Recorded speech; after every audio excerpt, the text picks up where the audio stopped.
Un drapeau, c'est bien. Hein.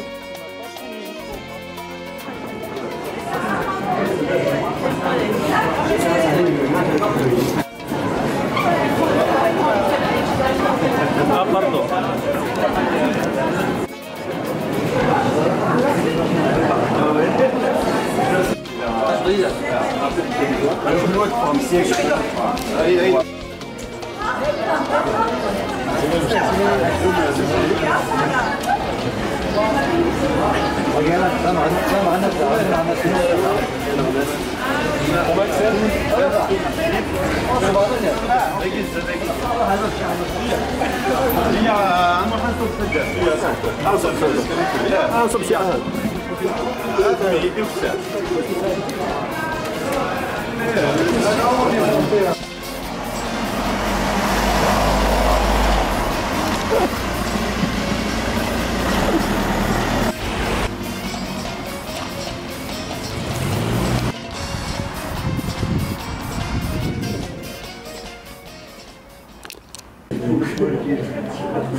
On va parler en français.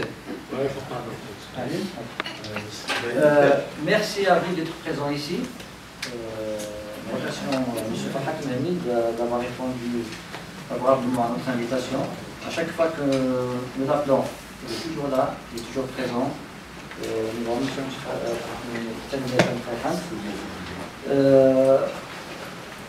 Farhat Mehni, qui est président du GPK, gouvernement provisoire Kabylie. Il va nous avons l'honneur de l'accueillir aujourd'hui afin de nous parler sur son dernier livre qui est Noël en otage. Sans trop tarder, je passe la parole à M. C'est assez bref.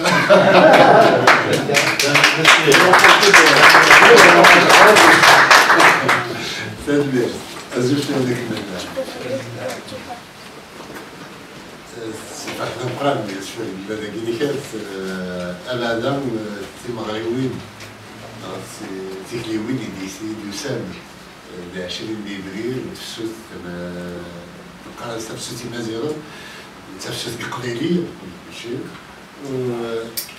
الميوانات أين كل يضران وين يقروح وين يقلع الناس في عندنا فين عندنا نمال أكيد الغداء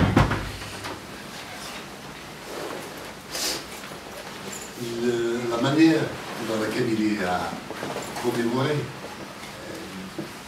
des événements douloureux comme le printemps vert, mais surtout le printemps noir, et d'une éclatante clarté quant au message qu'il dégage que je pense qu'il est toujours mauvais de parler au nom des morts, au nom de ceux qui ont donné leur vie pour la dignité et la liberté des autres. Mais on peut dire que justement ceux qui sont tombés en 2001 ne sont pas morts pour rien. Et c'est pour ça que je m'incline à leur mémoire. Je viens de voir, parce qu'après l'éclatante réussite, l'éclatant succès de la marche, des marches d'avril en Kabylie, en France aussi à Paris, s'en est suivi des hommages qui sont rendus à l'ensemble des martyrs du printemps noir. Quand j'ai vu les drapeaux kabyles fleurir l'ensemble des tombes de ceux qui sont morts, il y a de quoi avoir des larmes de joie aussi que l'hommage soit rendu enfin dans leur propre couleur, dans les couleurs qu'ils auraient aimé avoir en leur temps déjà. La Kabylie montre à travers cet exemple qu'elle progresse énormément, que le combat, bien que du temps de l'arrache, on ait cru à un moment donné que ça s'effondrait, que la structure ancestrale qui était mise au pied pour piloter le projet de la Kabylie pour aller vers son avenir était un peu épuisée, et n'empêche que la Kabylie s'est relevée, elle s'est remise en marche, elle a reconstruit son projet, son espoir, et c'est de cette façon que la Kabylie aujourd'hui redresse la tête et dit fièrement ce qu'elle est et ce qu'elle veut être. Un peuple, une nation soudée et un avenir de liberté. Je pense qu'on ne peut pas rendre un aussi brillant hommage à ceux qui sont tombés pour notre liberté que la manière dont cela s'est passé ces jours-ci. Ce combat, je dois le continuer, c'est le président qui parle, non pas l'auteur d'un livre. Ce combat de 2001, du Printemps Noir, en dehors de celui qui a écrit de son sang le mot liberté, Canadien Chen,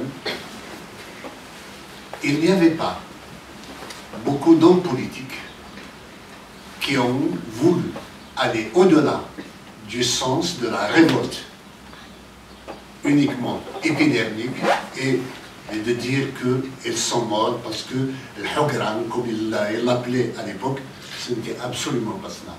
C'est que la Kabylie ne se sentait pas bien à l'intérieur de l'Algérie. Le costume algérien ne lui a jamais été à sa hauteur. Il lui a toujours été étriqué. Et c'est pour ça que, périodiquement, depuis 1960, moi je dirais même, depuis 1857, la Kabylie remue et la Kabylie cherche à se donner les instruments du recouvrement de sa liberté et de sa souveraineté. Nombre d'acteurs politiques ont agi, chacun avec ses compétences, mais aussi ses limites, chacun avec ses éclairages, chacun avec ses interprétations. Mais il y a comme une force interne, un moteur interne au peuple kabyle qui le fait se mouvoir à travers le temps, et quels que soient les responsables et leurs orientations, la Kabylie et cette force interne finissent toujours par ramener tout le monde dans le lit de l'histoire, celui de se construire en tant que peuple, en tant que nation, parmi tant d'autres à travers le monde. Et c'est de cette façon que je peux dire, et je m'autorise à le dire en tous les cas, que les martyrs, ou ceux qui sont tombés pour notre liberté, notre honneur au Printemps Noir, n'ont fait que prolonger le combat de ceux qui étaient tombés pour notre liberté et notre honneur aussi contre le colonialisme français. Et j'ai vu des enfants de Shuhada, comme on les appelle, qui sont mes frères d'infortune. Moi aussi, je suis fils de chef, comme on dit. Qui n'ont pas compris le sens de l'histoire, ont essayé de condamner, quelques-uns d'entre eux, le fait que l'on demande une indépendance de la Kabylie. Je leur dis ceci. Comment se fait-il que vous soyez contre votre frère qui demande l'autodétermination de la Kabylie, alors que votre père était mort, même pour ce même droit? Il y avait une étape qui était celle de dépasser la colonisation française. Il y a une autre étape, celle de dépasser la colonisation algérienne de la Kabylie, la domination algérienne du peuple kabyle. Tant que nous ne sommes pas maîtres de notre destin en tant que Kabyles, c'est que nous sommes colonisés quelque part. Il est normal que nous nous battions pour continuer l'œuvre de liberté et de dignité. Juste ici pour ajouter un petit mot, il y a quelques jours, je suis passé sur une chaîne presque islamo-terroriste. J'avais accepté de passer pour porter la contradiction dans leurs propres écrans. Et la question était celle, Monsieur Farhad Mani, votre père est mort pour l'indépendance de l'Algérie et vous voulez diviser l'Algérie. J'ai dit, mon père n'est pas mort pour l'Algérie. Mon père est mort pour la liberté et la dignité. Que cette liberté et cette dignité soient incarnées dans son rêve à l'époque par l'Algérie est un fait. Mais qu'elle ne soit pas au rendez-vous me donne, m'autorise et me fonde à aller au-delà de l'Algérie pour trouver cette dignité, cette liberté. C'est mon droit. Et c'est le droit du peuple kabyle, c'est le droit de la Kabylie d'être indépendant. Remarquez, juste, je vous renvoie à la première phrase de la déclaration d'indépendance des États-Unis par rapport à l'Angleterre. C'est quand un peuple se sent réprimé par un pouvoir, par un autre État, il a le droit de s'en détacher. Si l'Algérie était un État qui n'oppressait pas, qui n'opprimait pas les Kabyles, le peuple kabyle, on aurait continué normalement à construire un ensemble humain qui ne soit commun, mais chacun dans le respect de ce qu'il est. Comme l'Algérie a fait de la Kabylie un abcès de fixation, le lieu de toutes les rancœurs et de tous les ressentiments algériens, et de l'État surtout, il est de notre droit de ne plus subir ni la haine, ni la domination des autres. En tant que peuple kabyle, nous sommes fondés à être indépendants. Nous avons vocation, nous avons l'obligation morale d'être indépendants. Et ce combat-là, je suis fier personnellement que nous le menions par la voie pacifique plutôt que par la violence. Nous condamnons la violence et si le pouvoir algérien croit qu'il nous intimide avec ses chars, avec ses blindés, avec ses avions, avec ses troupes qui sont en surnombre en Kabylie, il se trompe lourdement. Le jour où nous aurons des armes comme lui, il fera de nous ce qu'il voudra. Mais aujourd'hui, nous sommes protégés par les conventions internationales, nous sommes protégés par le droit international, nous sommes des hommes de paix, nous sommes des hommes de raison, nous sommes un peuple qui mérite et qui a le droit de siéger parmi d'autres peuples au sein de l'Organisation des Nations Unies. Nous le disons calmement, sereinement, et nous sommes prêts à un débat contradictoire avec les plus grands juristes du monde, avec les plus grands politiciens du monde, avec les plus grands géostratèges du monde. Tant qu'il s'agit du droit, de la raison, du droit d'existence d'un peuple, personne ne peut nous dénier le droit d'être ce que nous sommes. Et à ce titre, nous détacher de l'Algérie est non seulement souhaitable, mais un devoir moral et politique pour nous. Voilà.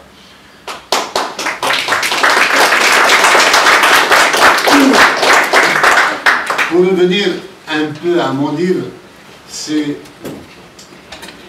une question personnelle. Nous avons toujours, notre génération en tout cas, eu de la gêne devant l'absence de transmission de la mémoire de nos aînés. C'est vrai qu'ils n'écrivaient pas, et c'est vrai que la plupart n'avaient pas été à l'école. Et pour l'époque, il n'y avait même pas de caméras vidéo ou de bandes magnétiques pour enregistrer un peu leur vécu. Donc la transmission de la mémoire est une opération vitale. Moi, j'aurais aimé que, par exemple, le crime de Qassim nous raconte un peu tout ce qu'il a vécu. Hossein Ahmed l'a fait, il a écrit Mémoire d'un combattant, même s'il ne dit pas tout, il a révélé un certain nombre de choses.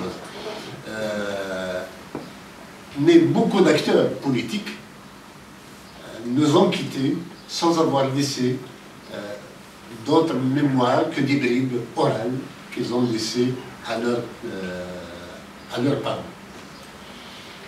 Donc, écrire est aussi un devoir, une nécessité pour la transmission de ce qu'on a vécu. Mais ce qui m'a retardé personnellement à le faire concernant la prise d'otage à bord de l'Airbus, dans lequel l'histoire m'avait mis,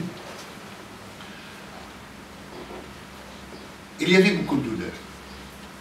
Il fallait absolument prendre du recul par rapport à l'événement pour enfin se poser et écrire ce dont on se souvient. Et j'ai la chance, pour ce souvenir, d'être passé à plusieurs reprises dans des émissions télévisées, donc à relater les choses plusieurs fois pour son peuple. Nous ne sommes pas dans la configuration des Kurdes, nous ne sommes pas dans la configuration des Catalans. Nous, dès le départ, nous nous sommes inscrits dans la lutte anticolonialiste contre la France. Ensuite, l'indépendance acquise, nous nous sommes inscrits dans le respect de notre identité, mais dans l'Algérie. Tout le monde, intérieurement, ressentait un besoin d'existence d'un État kabyle, d'une entité kabyle reconnue, mais officiellement, personne n'a eu le courage de l'assumer en son temps. Y compris notre génération des années 80, pour dire Tamazir, il a fallu parler des langues populaires. Comme si, en tant que berbère déjà, on n'avait pas le droit de se réclamer de quoi que ce soit. Donc, c'est un processus, à mon sens, de prise de conscience et de tâtonnement qui a fini par la démocratisation de façade de l'Algérie, l'isolement auquel nous sommes parvenus avec le FFS et le RCD, et puis le drame de 2001. C'est à partir du moment où le contrat de confiance, si l'on était un, si on avait un au départ, le contrat d'unité nationale avait volé en éclats quand l'État algérien a tiré sur nos enfants sans qu'un seul Algérien lève le doigt pour dénoncer ce qui s'était passé. Seul Algérien lève le doigt pour dénoncer ce qui s'était passé.